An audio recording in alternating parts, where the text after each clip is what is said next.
Assalamualaikum warahmatullahi wabarakatuh. Apa kabar kalian semuanya? Semoga sehat selalu dalam lindungan Allah Subhanahu wa taala. Amin. Nah, sebelum kita memulai pembelajaran hari ini, alangkah baiknya kita berdoa terlebih dahulu. Berdoa dipersilakan. Berdoa cukup? Nah, apakah hari ini ada yang tidak masuk, teman-teman? Alhamdulillah masuk semua ya. Nah, di pertemuan minggu lalu kita telah membahas mengenai KD 3.2, yaitu tentang teks laporan observasi, yaitu kita menganalisis isi dan aspek kebahasaan yang ada di dalam teks laporan observasi. Nah, untuk pertemuan hari ini kita akan membahas mengenai KD 3.3 tentang teks eksposisi. Nah, di sini kita akan mengidentifikasi permasalahan yang ada di dalam teks eksposisi, mulai dari argumentasi, pengetahuan, rekomendasi yang didengar dan dibaca. Apakah kalian tahu tentang teks eksposisi? Nah, teks eksposisi sendiri merupakan teks yang digunakan untuk menyampaikan pendapat di suatu permasalahan yang disajikan dengan argumentasi dan pendukung yang mana harus disertai dengan bukti atau alasan yang logis. Nah, perlu kita ketahui teman-teman, fungsi dari teks eksposisi ini yaitu untuk mengungkapkan gagasan atau mengusulkan sesuatu berdasarkan argumen yang benar dan logis. Sedangkan untuk tujuan teks eksposisi ini yaitu untuk menjelaskan informasi tertentu agar dapat menambah ilmu pengetahuan pembaca mengenai teks eksposisi. Nah, untuk selanjutnya kita akan membahas mengenai ciri-ciri teks eksposisi. Yang pertama yaitu penggunaan gaya informasi yang mengajak. Yang kedua yaitu berdasarkan fakta atau keaslian dari kondisi atau teks yang telah kita buat. Yang ketiga yaitu berusaha untuk mempengaruhi pembaca. Yang keempat yaitu menggunakan bahasa yang baik dan benar sesuai dengan ejaan. Dan yang terakhir kelima yaitu menjelaskan informasi pengetahuan. Nah, untuk selanjutnya kita akan membahas mengenai struktur dari teks eksposisi. Ada berapa sih struktur dari teks eksposisi itu? Ada yang tahu teman-teman? Ya, betul sekali. Ada 3 struktur teks eksposisi, yaitu yang pertama tesis, yang kedua argumentasi, dan yang ketiga yaitu penegasan ulang. Mari kita bahas bersama-sama. Nah, yang pertama yaitu tesis atau dapat diartikan sebagai pendapat, yang mana berisi pendapat umum penulis tentang permasalahan yang dibahas di dalam teks berdasarkan fakta yang ada.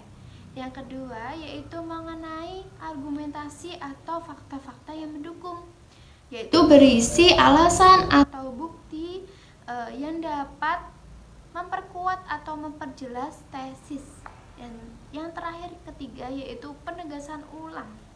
Penegasan ulang ini dapat diartikan sebagai rekomendasi yang mana berisi tentang penegasan kembali penulis yang telah disampaikan di bagian awal teks. Kaidah kebahasaan teks eksposisi sendiri ada beberapa. Yang pertama yaitu menyatakan dan menjelaskan pendapat. Yang kedua yaitu memuat fakta yang bersumber dari penelitian. Yang ketiga yaitu penegasan pendapat. Yang keempat yaitu penggunaan pronomina atau kata ganti. Dan yang kelima yaitu penggunaan leksikal. Dan yang terakhir keenam yaitu penggunaan konjungsi. Dan perlu kita ketahui teman-teman, di dalam teks eksposisi itu kita harus membedakan mana yang fakta dan mana yang opini. Mari kita bahas mengenai fakta dan opini itu apa aja sih dan contohnya apa. Mari kita bahas. Nah, yang pertama kita akan membahas mengenai perbedaan fakta dan opini itu apa aja sih. Yang pertama yaitu fakta bersifat objektif, sedangkan Opini bersifat subjektif. Fakta sendiri yaitu merupakan kebenaran yang telah terjadi dan telah diuji.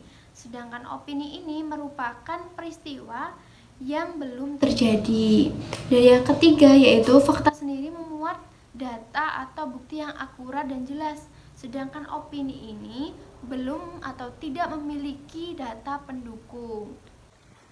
Nah, kali ini saya akan memberikan salah satu contoh dari fakta dan opini. Yang pertama yaitu fakta. Contoh kalimatnya yaitu telah terjadi penambahan kasus COVID-19 pagi ini sebanyak 12 kasus baru.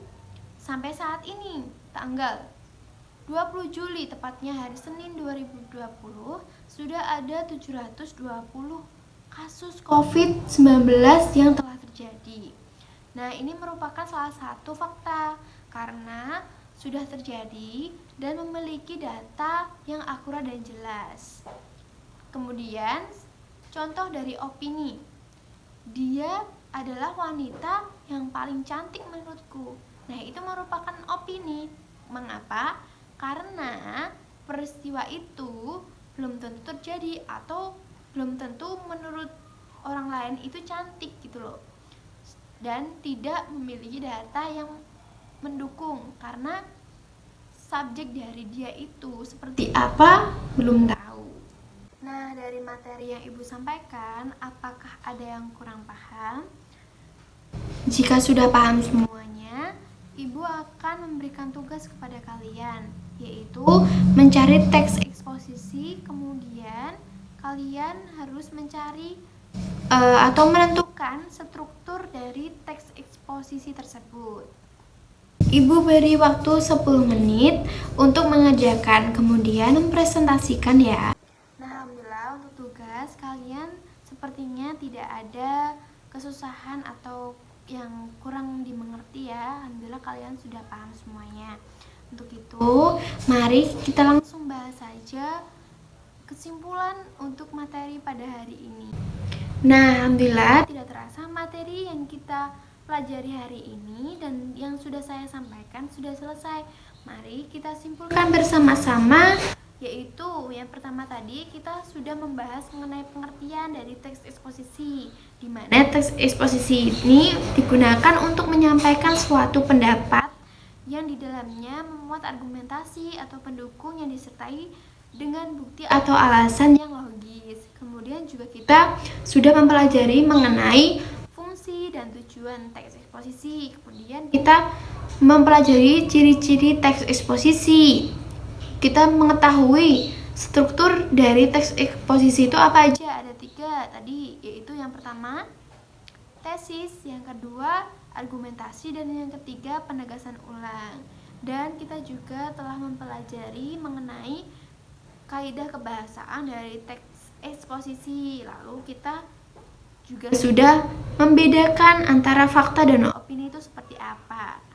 Nah, untuk PR di rumah atau penugasan di rumah, Ibu harapkan kalian bisa memberikan atau menuliskan teks eksposisi dengan baik dan benar sesuai struktur, kaidah kebahasaan, dan ciri-ciri dari teks eksposisi yang telah saya sampaikan. Nah, alhamdulillah teman-teman, tidak terasa materi yang kita bahas pada pertemuan hari ini sudah selesai. Nah, untuk itu Ibu pamit undur diri. Apabila ada kata yang kurang tepat atau tidak berkenan di hati teman-teman, mohon dimaafkan. Wabillahi taufiq wal hidayah. Wassalamualaikum warahmatullahi wabarakatuh.